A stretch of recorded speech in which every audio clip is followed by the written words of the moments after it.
আজ আপনাদের বলবো এক মহিষী নারীর গল্প, যে নারী ছিল ফেরাউন কন্যার কেশ বিন্যাসকারী। ইতিহাস আমাদের জন্য তার নামটা সংরক্ষণ করে রাখেনি, তবে তার কর্ম সংরক্ষণ করে রেখেছে, তার ত্যাগ সংরক্ষণ করে রেখেছে, তার কুরবানি সংরক্ষণ করে রেখেছে। তিনি ছিলেন এক সতীসাধ্যী মহিলা। তিনি এবং তার স্বামী ফেরাউনের আশ্রয়ে থাকতেন। তার স্বামী ছিলেন ফেরাউনের প্রিয়ভাজন, নিকটজন। ফেরাউনের আশ্রয়ে থাকলেও তারা ঈমান কবুল করে ধন্য হয়েছিলেন গোপনে গোপনে। হঠাৎ কি উপায়ে যেন ফেরাউন মহিলাটির স্বামীর ঈমান আনার কথাটা জেনে ফেলে। আর যায় কোথায়, সাথে সাথে ডেকে এনে তাকে হত্যার নির্দেশ দিল ফেরাউন। কিন্তু মহিলার বিষয়টি গোপনেই থাকে। ফেরাউনের মহলে তার মেয়েদের কেশবিন্যাস করে করে তার সময় চলছিল। বিনিময়ে যা পেতেন তা দিয়ে 5 সন্তানের ভরণ পোষণ চালাতেন বেশ কষ্ট করে। বড় ভালোবাসতেন তিনি তার সন্তানদেরকে। নিত্যদিনের মতো একদিন তিনি ফেরাউন তনয়ার কেশবিন্যাস করছিলেন। অসতর্কতার মুহূর্তে হঠাৎ তার মুখ থেকে বেরিয়ে এলো বিসমিল্লাহ। তখন ফেরাউন তনয় বিস্মিত হয়ে বলল, এই আল্লাহর নামে, মানে আমার আব্বার নামে তো? তখন কেশবিন্যাসকারিণী মহিলাটির ঈমান গায়রতারও জোর দিয়ে কথা বলে উঠল। ঈমানি জজবাকে কতক্ষণ আর চেপে রাখা যায়? পারলেন না তিনি ঈমানকে লুকিয়ে রাখতে। তেজদীপ্ত কণ্ঠায় বলে উঠলেন, অসম্ভব, বরং আল্লাহর নামে, যিনি আমার রব, তোমার রব, তোমার আব্বারও রব। তখন ফেরাউন তনয় বেশ বিস্মিত হলো এই ভেবে যে তার আব্বা ছাড়া আর কে প্রভু হতে পারেন, কার ইবাদত করা হতে পারে। ফেরাউন তনয়ের পেটে কথাটা একেবারেই হজম হলো না। বিষয়টা সে বাবাকে জানিয়ে দিল। ফেরাউনও বিস্মিত হলো, ভাবলো তাহলে তার প্রাসাদে তাকে বাদ দিয়ে কি অন্য কারো ইবাদত করা হয়? এরপরে শুরু হলো ফেরাউনি তাণ্ডব, সর্বগ্রাসী তাণ্ডব। কাল বিলম্ব না করে মহিলাকে ডেকে পাঠানো হলো। আসতেই ফেরাউন জিজ্ঞাসা করলো, তোমার রব কে? মহিলাটি জবাবে বললেন, আমার এবং আপনার রব একজন, আর তিনি হলেন আল্লাহ। সাথে সাথে ফেরাউন তাকে বন্দী করার হুকুম করলো। তাকে তার বিশ্বাস থেকে সরে আসার নির্দেশ দিল। স্বীকারোক্তি আদায়ের জন্য চলতে লাগলো অমানবিক বেত্রাঘাত। কিন্তু ফেরাউন যা ভেবেছিল তা হলো না। মহিলা ঈমান তরক করলেন না। ফেরাউন তখন পিতলের একটা বড় পাতিল আনলো। তারপর তেল ভরে গরম করলো। তেল গরম হতে হতে টকবক করতে লাগলো। এরপর সে মহিলাকে পাতিলের কাছে আনার নির্দেশ দিল। মহিলা এসে এসব আয়োজন দেখে বুঝতে পারলেন তার আয়ু ফুরিয়ে এসেছে, কিন্তু ঘাবড়ালেন না, ঈমানের পথ থেকে সরে এলেন না। ভাবলেন, জীবন তো একটাই, ঈমান আনার কারণে এই এক জীবনের সেতু পেরিয়ে সময়ের পূর্বেই যদি দিদারে মাওলা নসিব হয়, তাহলে কেন আমি লাব্বাইক বলবো না। ফেরাউন জানতো মহিলার কাছে সবচেয়ে প্রিয় হলো তার 5 এতিম সন্তান। ফেরাউন চাইল মহিলাকে আঘাত করতে, শক্ত আঘাত, ফেরাউনি আঘাত। তাই সে তার 5 সন্তানকে তার সামনে হাজির করলো। ধরে আনার সময় ওরা বুঝতে পারছিল না কোথায় তাদেরকে নিয়ে যাওয়া হচ্ছে এবং কেন। কিন্তু যখন মাকে দেখলো শেকল বাঁধা, ঝাঁপিয়ে পড়লো তার কোলে। কাঁদতে কাঁদতে মাও তাদেরকে আঁকড়ে ধরলেন, মুখে মুখ মিলালেন, চোখে চোখ ঘষলেন। এতিম মানিকদের শরীরের ঘ্রাণ নিলেন। একেবারে ছোট্ট মানিকটিকে তিনি বুকে তুলে নিলেন, সোহাগ ভরে দুধ খাওয়ালেন। ফেরাউন এ মাতৃমমতার দৃশ্য দেখে মনে মনে হাসলো, শুরু করলো নিষ্ঠুরতার খেলা। বড় ছেলেটিকে টকবকে তেলে ফেলে হত্যা করার নির্দেশ দিল। সৈন্যরা সাথে সাথে তার হুকুম তামিল করতে ওকে মায়ের কোল থেকে ছিনিয়ে নিয়ে যেতে লাগলো সেই গরম তেলের দিকে। আহ! তখন ছেলেটার সে কি কান্না! মা, মা বলে ও চিৎকার করছিল, সৈন্যদের কাছে বিনতি করছিল, ফেরাউনের কাছে অনুনয় বিনয় করছিল, কান্নার গমকে গমকে হাত পা ছুটছিল, করুণ কণ্ঠে ডাকছিল ছোট ভাইদের নাম ধরে ধরে। এদিকে পাষাণ্য সৈন্যরা ওর হাতে আঘাত করছিল, মুখে থাপ্পড় মারছিল। বা করুণ চোখে তাকিয়ে রইল প্রিয় সন্তানের দিকে, অশ্রুজরা দৃষ্টিতে, বিদায় মাখা চাহনিতে।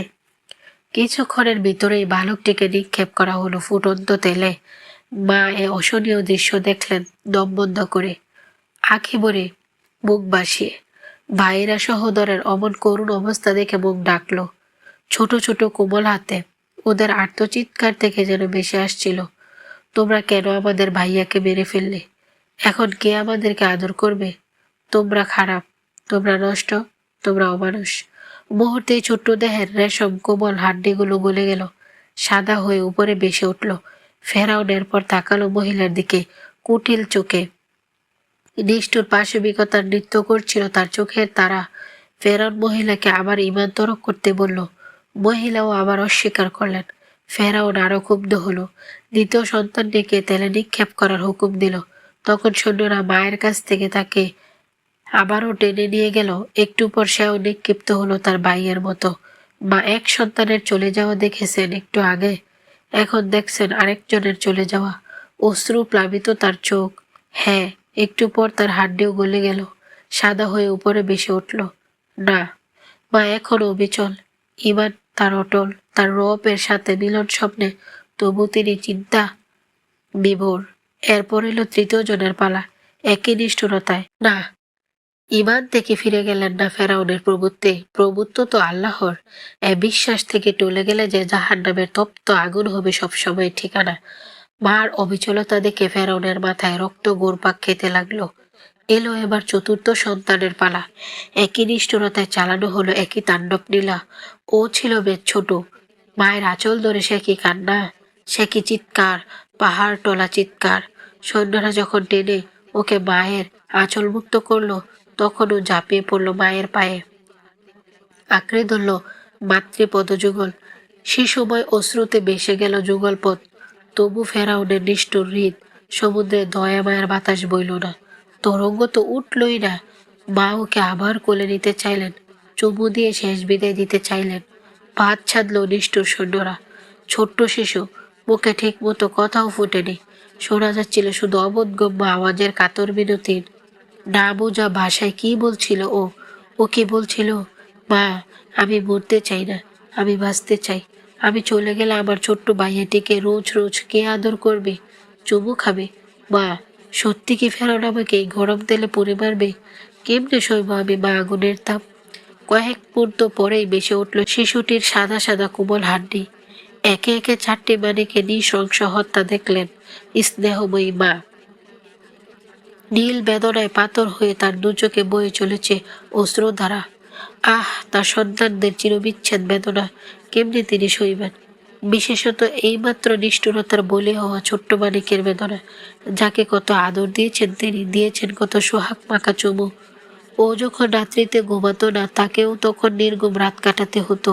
ও যখন কাঁদতো, তিনিও তখন কাঁদতেন। রাতের পর রাত ও তার কোল জড়িয়ে, বুক জড়িয়ে ঘুমিয়েছিল, তার চুল নিয়ে খেলা করেছিল। মাঝে মধ্যে তিনি নিজেই হয়েছেন ওর খেলার সঙ্গিনী। ও আজ নেই, ও আজ নিষ্ঠুরতার শিকার। হায়, এমন বেদনা যে সইবার নয়।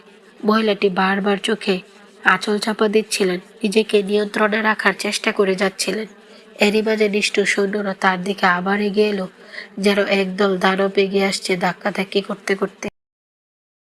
পাষাণের দল এবার দুগ্ধপুষ্য নবজাতটিকে ধরে নিয়ে গেল। ও তখন হাসি মুখে বুকের দুধ খাচ্ছিল। কি ঘটে চলেছে, কি বা তার, সে বুঝে। কিন্তু যখন পাষাণেরা হেঁচকা টান দিয়ে ওকে নিয়ে গেল, তখন তার বিলাপ, তার শিশু কান্না আকাশ বাতাস ভারী হয়ে তুলল। আর্তধ্বনি বেরিয়ে এলো মায়ের বিচ্ছেদ জর্জরিত বেদনা প্লাবিত হৃদয় থেকে। আল্লাহ যখন দেখলেন মায়ের বিচ্ছেদ পীড়া ও সন্তানারা বেদনার অসীম কাতরতা, তখন বুঝি ঢেউ উঠল তার কুদরতের সাগরেও। তিনি তখন ওই ছোট্ট নবজাতকের মুখেই বাসা দান করলেন, কথা ফুটিয়ে দিলেন। নবজাতক মায়ের দিকে তাকিয়ে বলে উঠল, মা, সবর করো, তুমি তো সত্যের উপর রয়েছ। এতটুকু বলার পরে সে আবার নির্বাক শিশু হয়ে গেল। তার আরেকটু পরেই সে তলিয়ে গেল গরম তেলে। তখন ওর মুখে লেগেছিল মায়ের বুকের দুধের সাদা চিহ্ন। হাতে ধরা ছিল মায়ের মাথার কয়েকটি কেশ, আর জামাটা সিক্ত ছিল মায়ের অশ্রু ভরা বেদনা ধারায়। তার আরেকটু পরেই ভেসে উঠল তার গলিত সাদা হাড্ডি। এভাবে মায়ের চোখের সামনে শেষ হয়ে গেল 5টি তরুণ